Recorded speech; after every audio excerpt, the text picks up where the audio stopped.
Welcome to the Bandit Gamers Podcast. This is episode 97. We are coming to you at the end of E3. This is Thursday, June 15th. So I am joined by Zeus Adamus, as he has been here all week, staying up on E3, staying up late to watch things and to talk with you all and myself. So last time we talked, we had just finished out Sony and Nintendo's event, and we didn't even get a chance to go back to some of the other developer events from earlier in the week. So this week, this is our normal newscast, and we are going to tick back through the other developer events. Again, because this is our normal newscast, we're going to kick through this relatively quickly, get in and out within our 45, 50-minute period here. But we've got EA, Bethesda, Ubisoft, maybe even some PC and developer digital pieces here. So we will see what we have. And I'm going to turn it over to Zeus. And let's go chronologically, right? Can we remember back far enough back into last Saturday where we were thinking and listening to EA Play and their press conference? So Zeus, did you get a chance to watch the EA Play press conference or just read some of the headlines? So I did a little bit of both, and we'll probably be a little less organized and polished than the DV may seem like we may be. So I did not. So I watched bits and pieces of it here and there, and then I went back and kind of just cycled through and hit some tidbits, kind of randomly throughout the stream. And I guess most of what I watched was the Battlefront II coverage, right? To me, I'm curious on what your thoughts on it are. That looked to me like the most intense and inspiring multiplayer I've seen in a long time. And it's always difficult to assess what that's going to feel like just from the demonstration. But man, the kind of battle rhythm of the arrival of buffs and hero characters and what happens, the mass chaos that occurs when two hero characters encounter each other on the battlefield, and kind of how that unfolds, between the two of them and then, around them, was pretty impactful. So I don't know, what were your thoughts on just kind of the dynamics and the feel and the bombacity, so to speak, of the fights that you saw in the demos? So as a Star Wars fan, it looked great, right? I mean, it looked beautiful. It was running really smooth. The pace, as you're talking about, with the clone troopers and the battle droids, all looked really good. Right? Earlier in the day, I had seen Inside the Castle of Theed, and then right after they wrapped up the announcements, they moved into the first part of the gameplay, and they were playing out on one of the courtyard areas. So it was, lots of different both classes but also vehicles coming in there.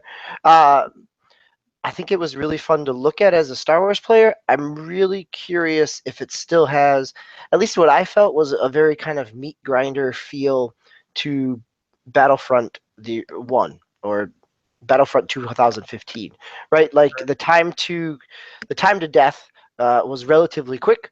You could be taken out with a couple of good skill shots, and you would obviously spawn back in relatively quickly, but it also felt like you were, and that fits with a battle droid, I guess, that it's getting shot off pretty quickly and another one marches out. So I think the rhythm piece and how that feels, I'll be very interested. I was hoping to see when they would announce the beta in terms of the multiplayer, because I would like to get my hands on it to see how it feels, because it looks great. And the classes, I think that adds a layer of depth to it that wasn't there in the first one. And from all appearances and from what people that have had hands-on time are saying, the first, the single-player campaign looks pretty deep and engaging as well. So did you feel like you could glean kind of the pace of that battle from those gameplay shots? Yeah, and I think I kind of like described how I felt about it from what I saw, is that it's kind of meat grindery, but he who achieves like a hero character first, right, like really has the capability to turn the tide of battle, but it also can balance very quickly. I liked that the primary demo that we saw was mission oriented. thing, not like a team deathmatch or whatever. But so just a few notes on kind of announcements that came out during that, and some of the spit and polish, right? So John Boyega appeared during the press conference, so that was pretty cool. Apparently, he is a big Battlefront fan. Was kind of the one who tweeted out whether or not the game would have a single player campaign, and I guess was the first one to kind of get a response indicating that there would be. One of the things he was asked to announce was that Finn and Phasma and the planet from the Last Jedi trailer, I can't remember the name of it, but I guess it's the one that Luke appears on, will be in the first DLC, and that all DLC will be free. So that's nice. One of the things I complained about, and I talked about it on the show, was again the very convoluted scheme for delivering DLC. Right, sometimes it was free for certain people on certain platforms, and then sometimes it was paid. And I was always very confused, and and that kind of turned me off. Right, like I don't like having to figure stuff like that out. Kind of the person who spent the most time there, who wasn't directly like a developer, was Janita Gavankar, who plays Commander Iden Versio in the game, a veteran of True Blood, the HBO series. Did a large part of the press conference, like about 15 to 20 minutes, I would say she was on stage. Yeah, she did all the battlefield heavy lifting, really. Yeah. I mean, Bodega's piece was a very short and recorded piece. She played off that. She was the one announcing that there is no paid DLC, that it's going to come in seasons. She had her Inferno Squadron and her Empire earrings on. She was very much enjoying it. I've read things afterward with interviews with her where she's reached out to the author of the upcoming book that comes out this spring or this summer on the Inferno Squadron to get some of those pieces as she's been playing this character. So she did a really solid job as a host for that piece, and very much felt genuine in her enthusiasm as well. Yeah. So a couple last things. Those who pre-order will get access to the beta. The game features split screen co-op. So that seemed to be kind of I won't say it was a big theme of E3, but there were a few games that announced that and are offering that back to gamers. It was never a big deal for me, but I know there have been pockets of the community that want to get back to the days of old where there was split screen. So when I heard that on Saturday, it sounded like the split screen was going to be for things like the missions or the skirmishes, as they were in the original game as well, versus split screen co-op in like a Halo Online type of way. Gotcha. And that's it. My final note to myself as I was watching that part of the press conference was that this looks like what Battlefront 1 should have been. Over to you, DB. Yeah, so a couple other announcements that came up before then. They had the Need for Speed paid back demo, or not even a demo, but a little bit of gameplay there. And that I thought it looked graphically really pretty. And also, as a Burnout fan, I really appreciated kind of the way the gameplay seemed to flow in terms of having the slow takedown Burnout cam, almost a very Fast and Furious type of feel where there's two people in a car, you're trying to catch up to a trailer truck, and you have to get up alongside of it, and one of the characters gets out of the car into the trailer truck and ends up driving out of it with another vehicle, and then you switch and start driving that vehicle. Right, the gameplay aspect of it felt pretty frantic, but also certainly a lot more kind of, I don't know, not as over the top cheesy as the 2015 Need for Speed with all of our kind of tongue-in-cheek full motion videos. Right. And even though I enjoyed that gameplay, that was very much more in the sim model. It seemed to be, we're not even the sim, but you were doing a lot of time under the hood, where this felt very much, and the way they presented it felt more arcadey than the kind of, you're not tweaking your spoilers nearly as much, or at least they didn't spend time with that. So we'll see where that lands on the Need for Speed spectrum. Right, so that sounds like it's on a good track, and again, we'll come back around to it as we talk about our wrap up. But again, one of the things that happens when you do something like take your flagship racing title and fail to show it during your core E3 press conference, Sony, right? So, I will definitely be looking for Forza 7 and Need for Speed over worrying about what Gran Turismo is doing. So interesting. It's good. I didn't see that part of the press conference. You would think I would have hunted that down, being a big racing game fan, but it's good to hear from somebody who. Who's into racing games, but and this may be a false accusation, but I don't know that you're like super hardcore into racing games. But it's good. So it's good to hear that somebody from that demographic still thought it was a nicely polished demo and trailer. So that's awesome. Yeah, no, it seemed really. I thought it was very impressive. Cool. I'm going to move on to another game that also was impressive for me, which was A Way Out. So this is the developer of Brothers: A Tale of Two Sons, which was a really inventive, emotional indie game where you're using your dual sticks to control two different people. This game is designed as the developer came out. Again, talking about couch co-op, the developer came out and said that this game was designed only as a co-op experience, that you play two different inmates in a prison, almost in a prison break type of environment, and then you've got some type of storyline as you get out of prison as well. And so that can be done locally, and it can also be done online, but it only exists as a co-op game. And it will be interesting to see what that means when you kind of jump in with a random person. Do you match up with somebody midway through their story? But I think just like a couple years ago when Yarny and Unravel came out, it's nice to see EA trying to kind of push at things a little bit and try something different. So that was another piece. Two other announcements. Obviously, they spent some time on their sports franchises.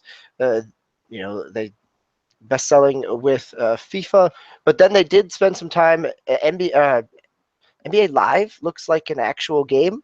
They showed some physics there. Things seemed to work. They spent some time kind of showing it off and not just kind of hyping it up. And then they also did some teasing with the Madden new kind of story mode, similar to what FIFA's had with the Journey as well. So a number of nice things that came out of the EA press conference. And then for me, the final surprise was a little bit on Anthem. But we'll talk about that a little bit as well. Did you get a chance to see Anthem later in the Microsoft press conference? We talked about that the first night, or any other pieces from the EA press conference? No, not really. And I only really saw the Anthem footage from the Xbox conference, and that was enough. I'm sold on Anthem. So we'll come back to that and wrap up. Yes, we will. Okay, so let's move on from, just to keep us moving through, let's go ahead and move to Bethesda. This was Sunday night. They started off with a cute little video of all the developers' kids talking about what their parents do, and that was fun. It was cute. They had kids of, their sons and daughters of all different ages, and they had a variety of ideas of what they did, and then they launched into a real kind of not big surprises, but some nice packages that they offered up in terms of games. So Zeus, do you want to kick us off here with some notes from Bethesda? Yeah, absolutely. So mine are a little categorical. Bethesda just happens to kind of be a publisher a publisher/dev who doesn't make a ton of games and content that are really kind of in my wheelhouse. But I am a Switch owner, and it was my first notice. Skyrim on Switch looks as good or better than Zelda. So, and I don't really know that it needs to be much more than that. Everybody's kind of thrown a lot of shade at the notion of Skyrim coming to the Switch because of the theoretical lower fidelity, just based on the math of the specifications and how they're lower than a gaming PC or an Xbox One or PS4.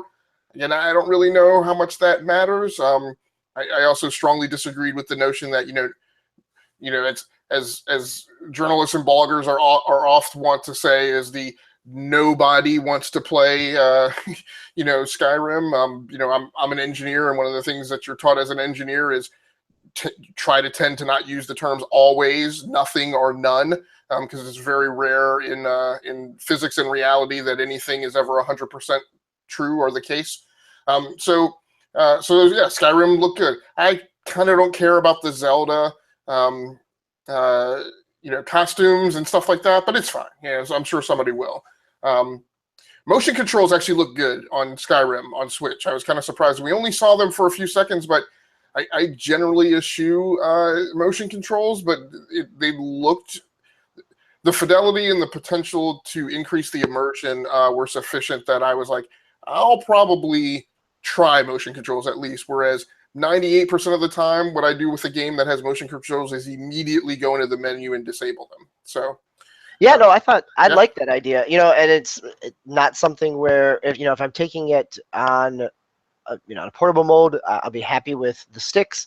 But if I'm going to be sitting on my TV, for a game that's been out in so many different varieties, whether it's last generation and PC and this current generation, there's plenty of ways to play that in a traditional way. This gives players a new way to experience that, whether it's super engaging, but I think you're right. It just provides a potential level of immersion that's not there otherwise. Yep. So here was the big one to me. So there were 2 items of IP that had not been confirmed. I think, and I may not be perfect on this because I don't remember everything that was on the amusement park map. I think one of them was this, The Evil Within 2. I think that was hinted at, yeah, and that's been one of their, the first one was pretty successful for them. Right, so that game launches on October 13th. And I didn't play the first one, so my notes from it does this weird camera thing to me, which is that it's pulled out to kind of a proper third-person view, but when you go into either gun control or when you get attacked, I feel like it zooms into this more classic Resident Evil view.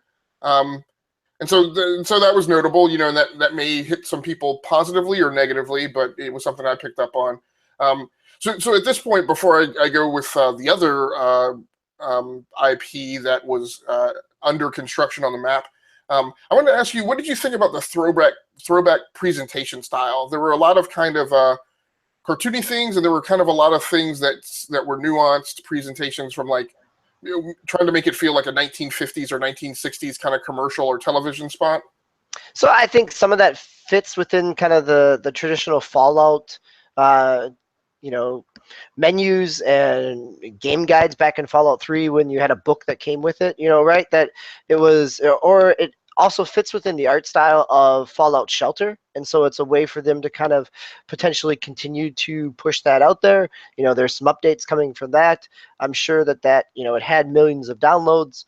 Whether they're finding ways to continue to make money off of it, that I don't know. But it felt thematically fine because it fit within that style. Gotcha. I didn't really make notes about them, but there were also a lot of positive, I would say, consumer-friendly things that Bethesda announced. There was going to be, I can't remember what the name of it is, but there's going to be a new kind of mod portal, essentially, for Fallout 4 and Skyrim that will launch this summer. That will kind of be this aggregation point and download space you can go to pull down. Basically, what Bethesda is saying is kind of a curated best of mods for both of those games. So that was pretty cool. And I think there were some other DLC announcements for both of them. It felt kind of weird to me that Bethesda spent so much time and that there's so much effort going into continuing to support games that are a couple of years old or older.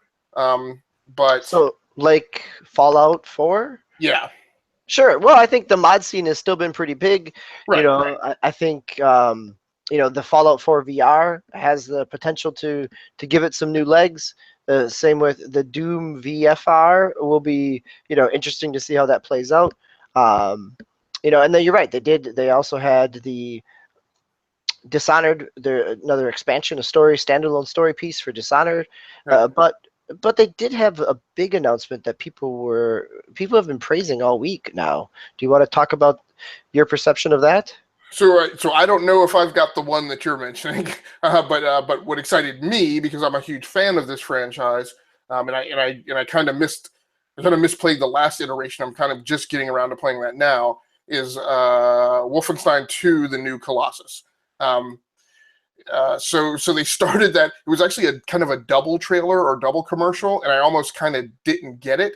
I thought they were doing two different games, but they started this with, again, this kind of 1960s throwback commercial with a little girl with a pet large mechanical dog that she called Liesel, which I guess is one of the mecha dogs in Wolfenstein. And she's walking home, and there's a truck overturned on a guy, and there's a cop, I think, trying to pull him out. And she calls for this dog to come help. The dog knocks the truck off of him, but then continues to attack the truck. And then, she says, bad dog. So then they cut to the proper trailer, I guess I would say. So this was the closeout of their press conference. So that's always, whatever game they choose to open and close with are kind of significant choices. There's a very kind of Walking Dead kind of feel to it, just in terms of the story and this notion of different cellular factions who, maybe all engage in different activities but aren't aware of each other's presence, or groups that kind of exist only as myths or by name. And BJ Blazkowicz tracking them down. So BJ has apparently hooked up with someone. I don't know if he's married her, but she's pregnant. And now BJ is hyper concerned about turning back the tide of the Nazis and making the world safe for his child to be raised in. So there are all kinds of story elements all over the place, but the gameplay at the end of the day is core first-person shooter. And I guess what I like about it in our current state is, and it's neat that there's lots of space for different types of games. It's kind of a throwback game, right? It kind of goes back to just when things were just completely bonkers, right? In first-person shooters along the lines of Quake and Unreal Tournament.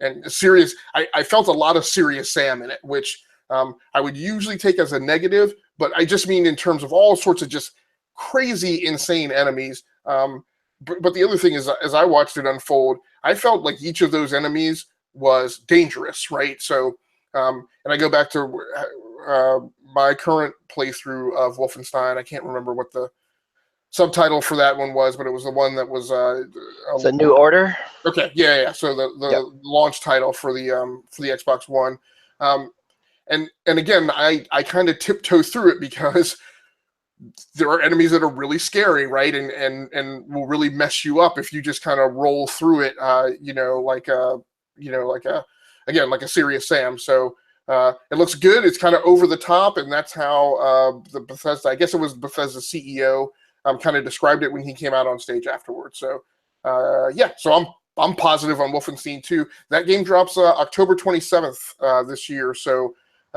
again, spots are filling up, right? So it'll be interesting. I'm not going to do it, but I hope some website who gets paid to cover this stuff actually maps out all these release dates that were dropped, so we can see where any remaining pockets and holes are, or we get a graphic that shows us that there are no more pockets and holes, right? That every big release week of the holiday season is actually taken up.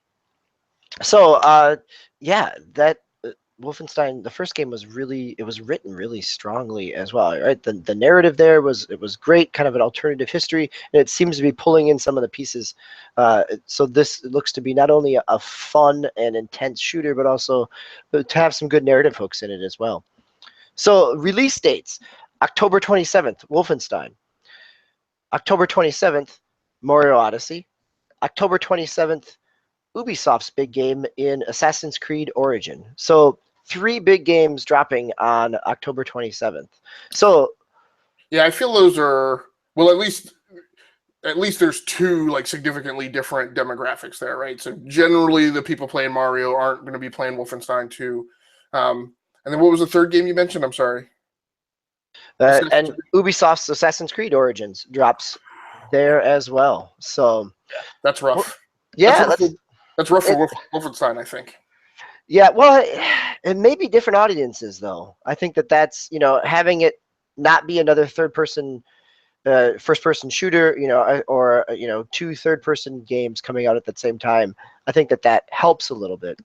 I think there is I think the other piece of it is, I would guess that Wolfenstein's going to do well on the PC platform, maybe a little stronger than Ubisoft will as well. Right. Yeah, that's definitely true. Yeah. Yep. So as we're talking about Assassin's Creed Origin, let's go ahead and dive into Ubisoft's press conference. So Assassin's Creed Origin, it takes us back to Egypt, and it looks beautiful. And it's coming out on the 27th, as we've already talked about. But then we had a handful of other games, some of which we already knew about, right? We knew about The Crew 2. We knew about Far Cry 5. We already saw a nice trailer for Far Cry 5. We knew about the Rabbids and Morio in the Mushroom Kingdom or whatever it is, but basically it sure looks like XCOM for a younger audience. It plays out kind of in a turn-based strategy type of gameplay, and it actually looks a lot more interesting than I ever expected it to, mainly because of the XCOM aspects. Right, and to be quite honest, like I mean, what they talked about for the game was important, but to me, what was most significant in that part of the press conference, which was the opening section, was the human part of that presentation, which is they had Shigeru Miyamoto come out. He had like a cast replica of one of the weapons in the new game, which is, again, this is a game he did not build. So Ubisoft built this. He was kind of a technical liaison.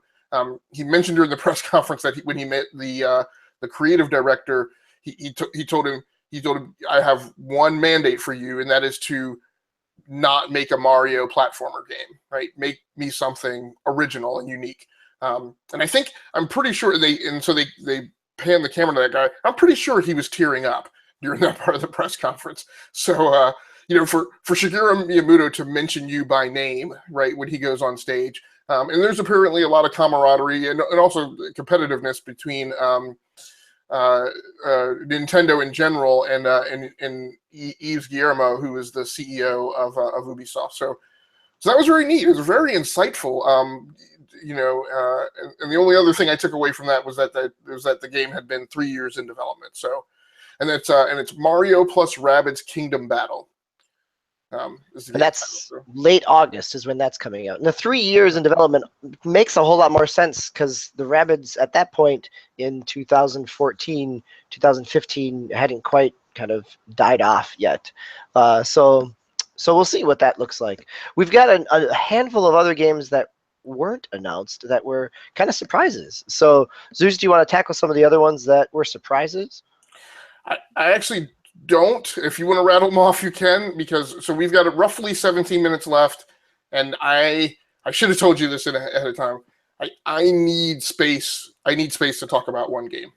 Okay, so let's go through this quick. So we've got they released a trailer for Beyond Good and Evil 2, which is actually a real game now and not just a theory.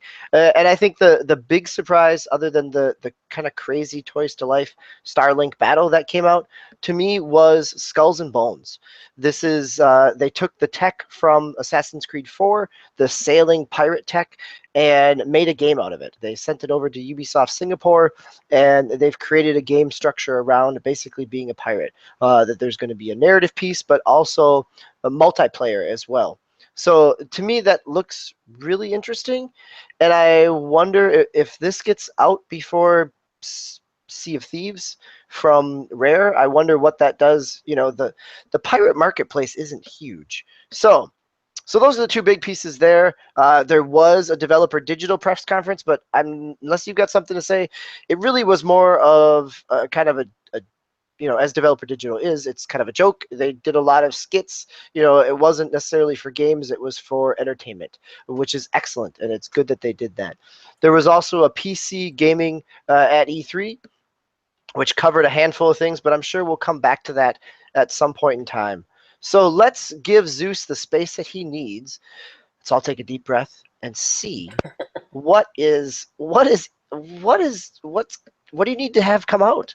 So one administrative note, one alibi. I forgot to mention in that Wolfenstein trailer, BJ has armor now, and I think that's going to be a very interesting gameplay mechanic. So you mentioned the game that I wanted to kind of give some room to breathe on, and that is that is Skull and Bones. And I'll just go ahead and say it now. We're probably going to come back around to it in the wrap up. But so this is my game of show, and it is both the pirate game, Skull and Bones. Yes. Okay. And it's bittersweet because this game does not come out until fall of 2018, and they didn't tell us that until the end of this thing. And I got up on this very big high wave, and I was like, and I came crashing back down. So, like you said, Ubisoft Singapore. It's a byproduct of the sailing ship tech from Assassin's Creed.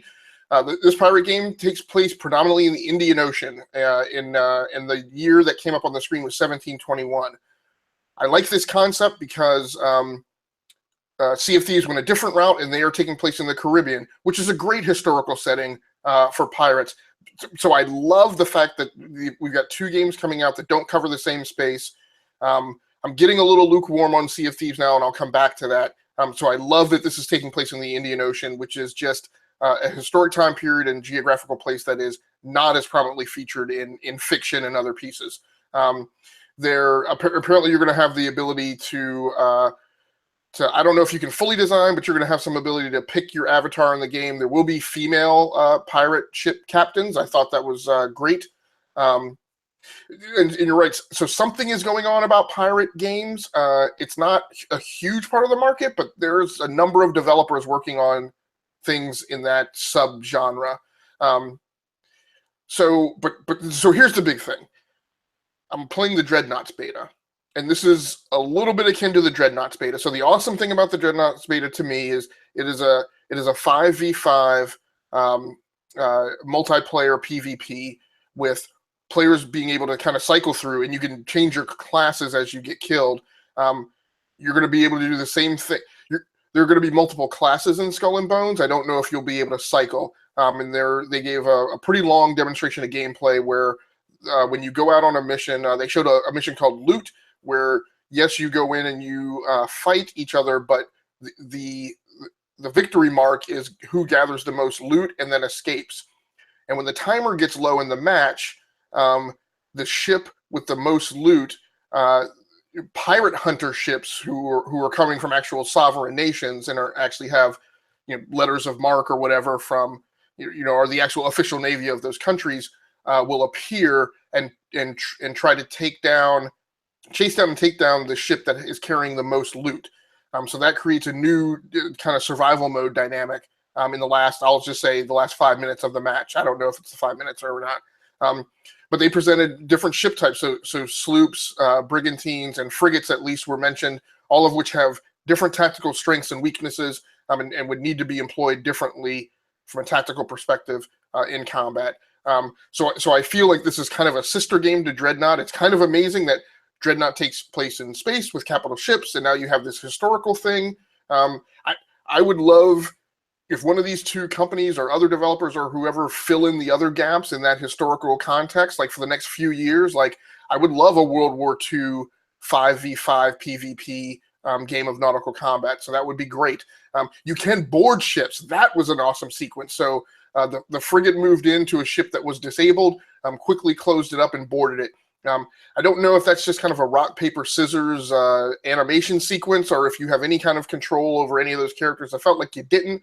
But still awesome. There was a piece that had a voiceover tutorial. Again, I think that will be great if there's kind of tutorials that cover the historical context of where you are and what was going on, as well as just teaches you to play the game. I didn't see if there was single player, and I didn't see if there was a co-op. But you are going to be able to you can sign up for the beta now. It looked like what they demoed was a PC version because at the top there was a escape to exit full screen that came up. So I didn't write it down. I want to say that I think I saw later that they confirmed that it's that it comes out fall of 2018 for Xbox One, PS4, and PC.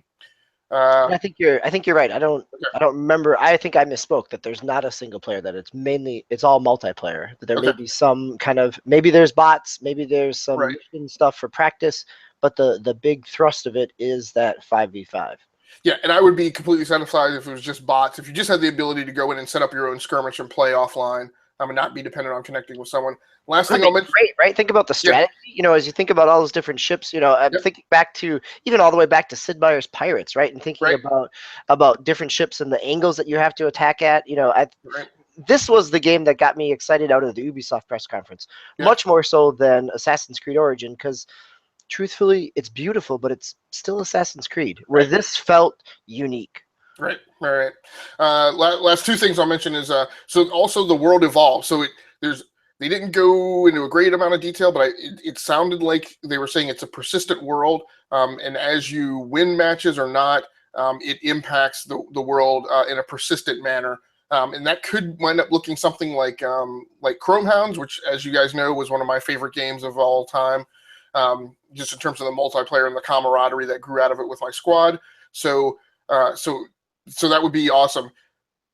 The creative director mentioned that, and then the lights came down and he walked off stage and they did another demo trailer piece.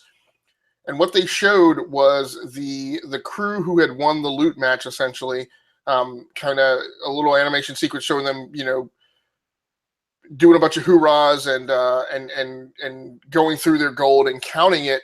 And then you see in the background behind the captain, you see the mast of a ship that had been taken out get sucked down beneath the surface. And then you see barrels come back up. And then they pull the camera out vertically overhead the ship, and you look down, and it's a giant squid beneath the ship.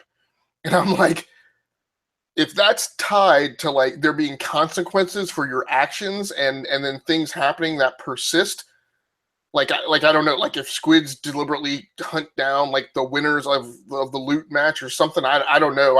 I couldn't really put together in my head how that would link into his comment of a persistent world, but it doesn't matter. I think the big point is A, there are giant squid in the game, but B, that the notion that, things that you do in the game will have an impact on the world. The world evolves, where I think was his specific verbiage. So yeah, that's my game of show. You want to go ahead and go with yours, or do you have other things you want to do wrap up with? No, I think game of show is, I think this seems we got about 10 minutes left in here. So let's talk about game of show and maybe some other takeaways, other reflections that you and I might have as well. So game of show. So I think really the game that surprised me and impressed me is Armada, because that I wasn't expecting it. I knew that BioWare was working on a big open world, Destiny-like game, and everybody knows that I'm a relatively big Destiny fan. The Division was enjoyable as well. And it's not Armada, is it? It's a different game. Anthem? Is that what you're talking about? Anthem. There we go. This is too many. You can't do that after I do a whole hype section about a nautical combat game. I know. That's what Armada. I'm thinking. Like, wait a minute, that's not right. As soon as I said it, I was like, that is not the right name. But I was thinking about ships, thinking about And I was scrambling to Google for Armada. Like, what is this game? Nobody told me about this. This sounds like a ship combat. Anyhow, no, Anthem. Thank you. Anthem. It looks beautiful on Xbox One X. Regardless of how I may feel about the name of that console, that game is running really nicely on it. It's going to look great on PC, PlayStation 4 Pro, and at the same time, it should work very fine on the existing consoles as well. The things that really get me excited about that is it's third person, and that it's made by the group of the Mass Effect, the original trilogy. And as someone who played through the 3 Mass Effect games, I played through each of them 3 times to experience the story mode. And go ahead, Zeus. So from what you saw, I guess 2 questions. Did it seem like Anthem is going to be more RPG or more action? And do you think that team can do action well? So even as I asked that question, I acknowledge that part of what people either don't like or do like about Mass Effect 2 is that Mass Effect 1 was super RPG-y and Mass Effect 2 was super action-y. But I still put the question to you, do you think that they can do a pure action game well? I think they can. I think the action is going to feel nowhere near. I shouldn't say nowhere. It's not going to feel as smooth and as satisfying as a headshot and a poof of smoke in Destiny, right? That it's a different type of game. But I enjoyed the multiplayer in Mass Effect 3. I ended up playing that a whole lot more than I ever expected, and it was all action. It was all horde mode, kind of wave-based combat, and because of the different powers, it worked. It worked well for action. It's third-person action, right? I mean, you're not gonna get that same kind of first-person shooter feel, but I think they can do it. I think one of the other concerns, that I've been reading about it is whether or not it's going to be able to sustain a story and a big open world, and how do you do a meaningful story like that. And I think the thing that I haven't heard yet is anybody point to BioWare Austin and the work that they did with Knights of the Republic, right? The MMO, the Star Wars MMO, that you have multiple different character class stories. And yes, there's an end game grind, but each of those character classes had different narrative pieces. And so to me, that was the success of that game. Even though it went free to play, it's still doing relatively well. And so I think it helps me have some confidence that there's a way that you can do a big shared world and still tell maybe, not necessarily unique stories, but tell some different stories that have some meaning to them. And the fact that Drew Kapsharon is, I'm probably slaughtering that last name, but again, the writer of Knights of the Old Republic, the writer of Mass Effect, a number of Star Wars novels and other novels, is the writer on this game as well. So there's a lot of things there that get me interested for it. The idea of a big world that I can dive into and immerse myself in, and maybe even have some novelizations and comics and other things that pull me in as somebody who enjoys, BioWare comics. That to me is exciting. They're still, I don't know that they've showed us enough gameplay wise to assuage all the fears about how it plays out. But I'll get on the hype train. And yes, it's a big AAA game. It's not a big surprise. It's not I like your pick of game of the show because it's going to shine some light on a game that deserves it and isn't going to necessarily get the AAA coverage.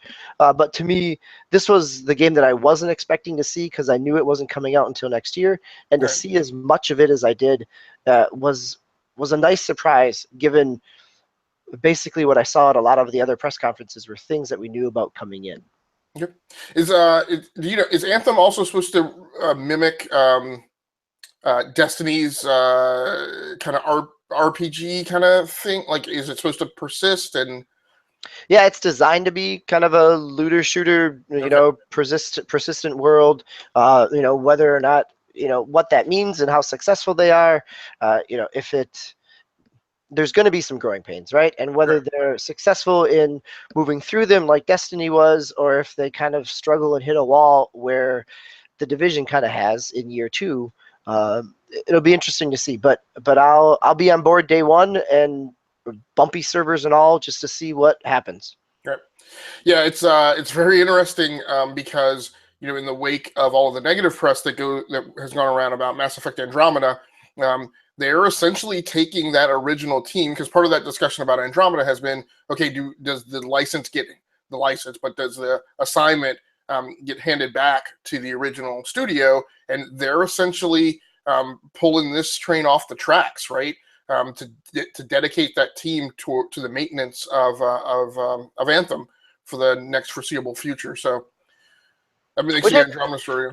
Yeah, and I think that is wise from a game perspective, right? That yes, Mass Effect has name cachet, or at least it did until it kind of didn't. Right. But storytelling wise, I would think that as designers and developers, this gives them something new. It's a new canvas to play in, a new world to create, versus trying to shoehorn and kick out sequels within an existing world. There's a lot more freedom there as well. Yeah, well, and that's the thing too, right? And it it's that in that tension between corporate versus the studio, right? I'm sure that there are multiple accountants at EA corporate who are like, let's get this back to the original team. But the fact of the matter is, from a leadership perspective, that team doesn't want to make Mass Effect anymore, right? They've been there, done that. They're ready to move on to the next creative venture. So, yeah, no, and I will say probably had it not been for Skull and Bones, Anthem would probably be my pick for Game of Show as well. So let's turn that. These are both 2018 games. So Zeus, as we wrap up here, do you have a 2017 game that really stuck out to you that got you excited for the fall? Kind of the straight stick stuff, right? So I'm looking forward to all the racing games that are coming out. I need to go hunt down the Crew trailer. I'll take you at your word for the Need for Speed one. I don't need to hunt that one down. But probably it's going to be a lot of Forza 7, Need for Speed, and the Crew 2. Wolfenstein, I think I'll be huge on. So, I guess I'm kind of looking forward, and I'll probably go in on Battlefront a little earlier and a little less skeptically than I did on the first one. And I'm probably definitely picking up Skyrim on Zelda because I think that system is just great for. Again, I've talked the last few years about how I'm just not buying these big 80-hour plus games, right? But if it's an 80-hour game and I can take it with me and kind of focus on that game when I'm on travel or vacation or something, then that's a huge deal. So yeah, I guess what I'm looking forward to this year is kind of playing the standard mainstream games that I like to play, but having them being very tight. I will say on the new console front, for Xbox One X and PlayStation 4, I know we went back and forth. I've just decided, in thinking about it throughout the week, that eventually I'm going to do something about those things. So I may as well just put them on the list. It's just so now it's just a question of, do they go on the priority list, the nice to do list, or the like long-term outlook list. And I'm not sure yet. I'll think about that over the weekend. But I'm tired of fighting it. I'm just going to go ahead and put them on the list so I obtain them at some point. Like I said, it'll just be a matter of, do they get targeted sooner rather than later. So I'll say that either one of those, either the X or the Pro, is a 2018 purchase for me. That Okay. I am fine holding off.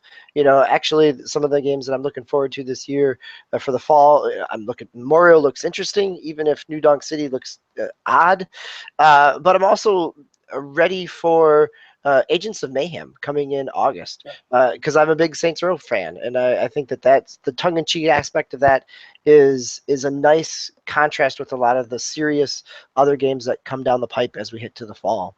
So to be very interesting to have that game and Crackdown potentially in the same competitive space. Yeah, very much so. I mean, that'll be interesting to see.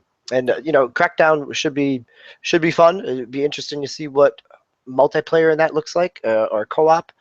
So continue to kind of monitor that as well. Yeah. So if we can maybe wrap up and give a couple lines maybe about Sony and Microsoft. Sure, go ahead. Why don't you start us off? Yeah. So I've come around on the price on the Xbox One a bit in terms of.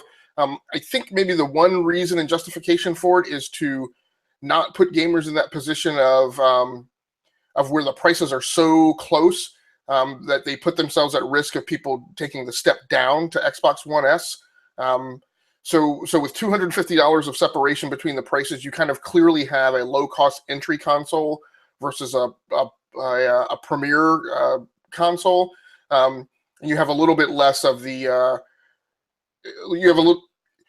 you're clearly targeting two entirely kind of different demographics, right? And maybe you get a little less of, even if you're trying to convince people with the differential pricing, you maybe get a little less of, man, I'd really like this $500 console, but this $250 console is really close, and I'll just buy that one. I think they're trying to create this impression that there's this vast cavernous difference in their capabilities.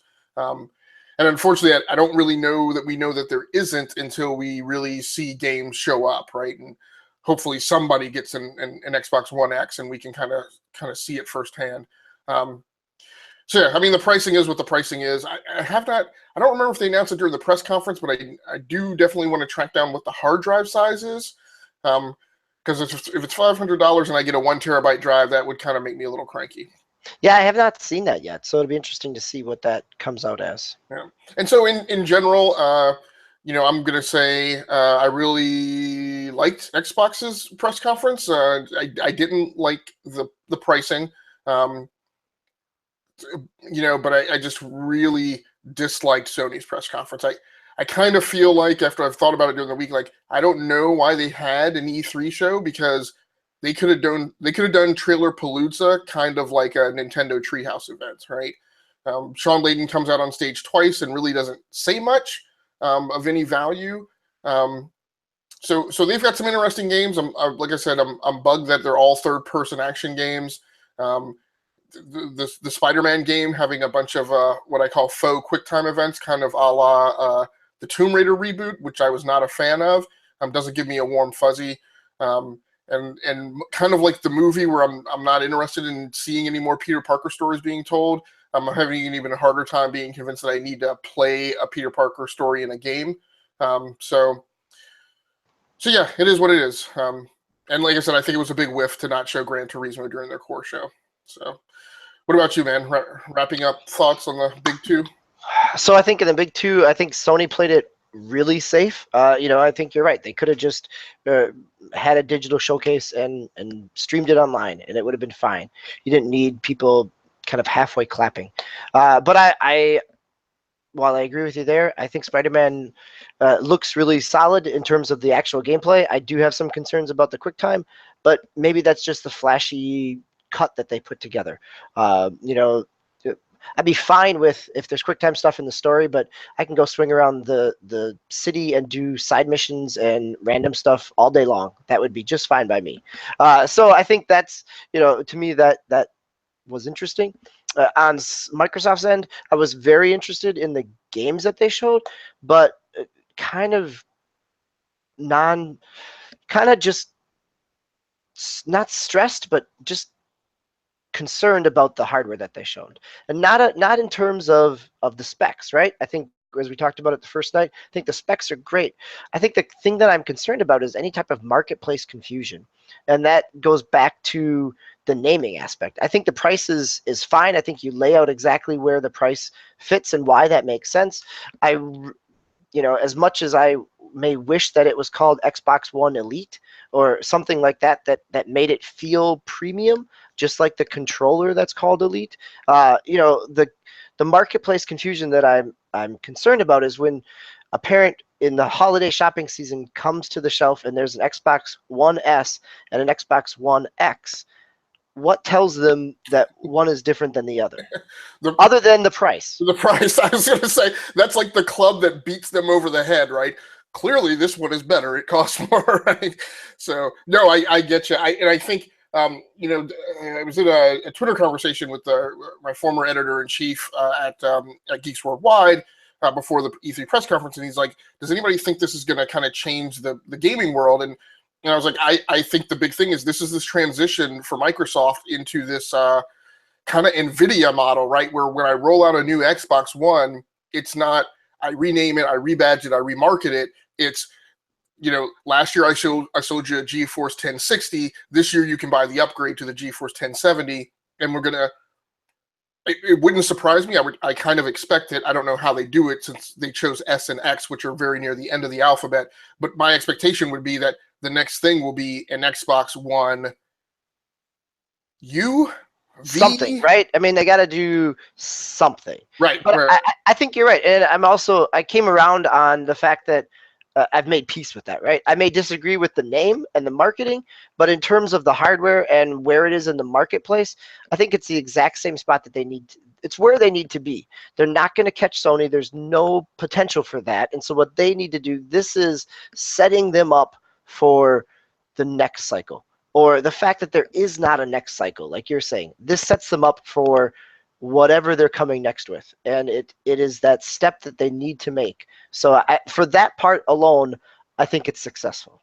Right. So I don't leave on an entirely negative note for Sony. Remind me, what was the name of the opening game in the Sony press conference from? I shouldn't say the opening game. It was like second or third but from Bend. Oh, so Days Gone. Yep. Yes. From So Days Sony. Gone. Days Gone does look great. If I'm interested in anything, I'm probably interested in that. Again, I'm confused about how they're not going to force me to have to choose between that and The Last of Us 2. Because they're very advanced in a similar subject matter, and I may not want to play 2. The only difference is The Last of Us 2 isn't going to come out until next holiday season, probably. Okay, all right. Okay. That's my confusion then. I thought it was this holiday season. Okay. I think that's why they've separated them out, is that Okay. there wasn't even a Last of Us 2 shown at either the pre-press conference or the press conference. Yeah. So yes, but giving space.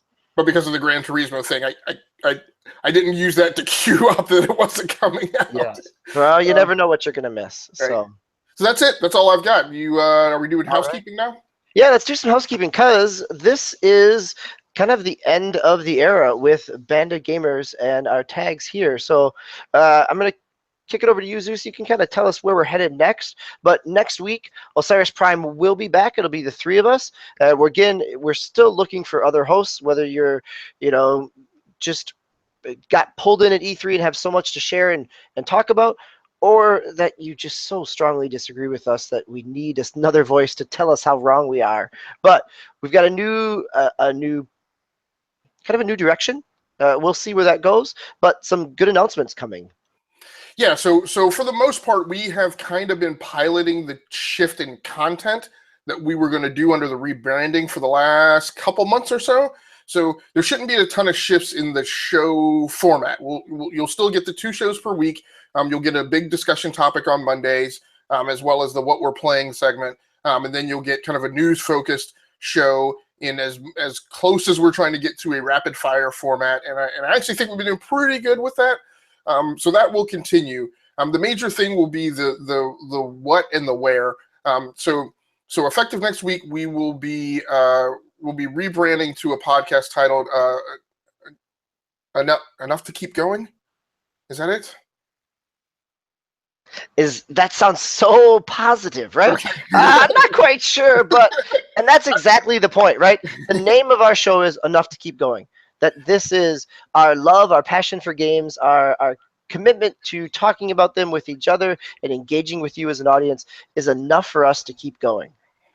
Yeah, and we'll get into that a little bit more in the debut episode about the ethos behind the name and kind of what it means for the future. I believe, I haven't fully talked this over with my compatriots, but I believe as far as the where, my thought right now is we'll set up a YouTube channel called E2KG, and more specifically the E2KG network. So basically the flagship show the channel will inherit an abbreviation of the flagship show in order to give us enough space and differentiation to add additional shows in the future, which we hope we're able to achieve. And that's why we're looking for other cast members, not only to support this cast, but to also explore the possibility of branching out and doing other gaming shows, as well as exploring other content like maybe tech.